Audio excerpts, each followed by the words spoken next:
ভারত পাকিস্তানের গোলাবর্ষণের পরিস্থিতি এখন পরিণত হয়েছে দুই দেশের বাকযুদ্ধে।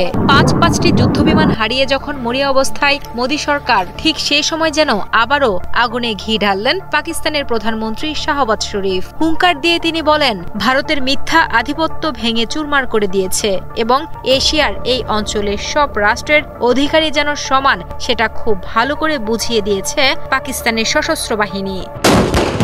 গত 16 মে বার্তা সংস্থা রয়টার্সের প্রকাশিত এক প্রতিবেদন থেকে জানা যায়, ভারত পাকিস্তান সাম্প্রতিক সংঘাতে পাকিস্তান বিজয় উদযাপন করেছে, যার নাম দেওয়া হয়েছে ইয়াউম-ই-তাশাক্কুর। গত 15 মে দেশটির প্রধানমন্ত্রী শাহবাজ শরীফ প্রতিবেশী দেশ ভারতের প্রতি আহ্বান জানান কাশ্মীর সহ সব বিতর্কিত বিষয় আলোচনার মাধ্যমে সমাধানের। তিনি বলেন, এই সমস্যাগুলোর শান্তিপূর্ণ সমাধান ছাড়া স্থায়ী শান্তির কোনো গ্যারান্টি নেই। তিনি বিমান বাহিনীর অফিসারদের সাথে দেখা করেন, যার অংশ নিয়েছিলেন 6 থেকে 10 মে ভারতের বিরুদ্ধে 21 শতকের অন্যতম দীর্ঘস্থায়ী আকাশ যুদ্ধের।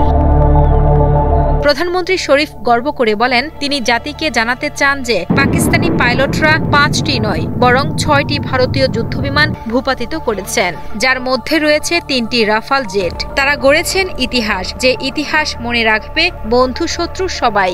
আপনারা শত্রুকে পরাজিত করেছেন এবং বন্ধুদের আত্মবিশ্বাস বাড়িয়ে দিয়েছেন। গত 22 এপ্রিল কাশ্মীরে হামলার দায় স্বীকার করে দ্য রেজিস্ট্যান্স ফ্রন্ট নামক একটি জঙ্গি সংগঠন, যা পাকিস্তান ভিত্তিক লস্কর-ই-তৈয়বার সঙ্গে যুক্ত। এই হামলার জন্য পাকিস্তানকে দায়ী করে ভারত, যদিও এই অভিযোগ অস্বীকার করেছে পাকিস্তান।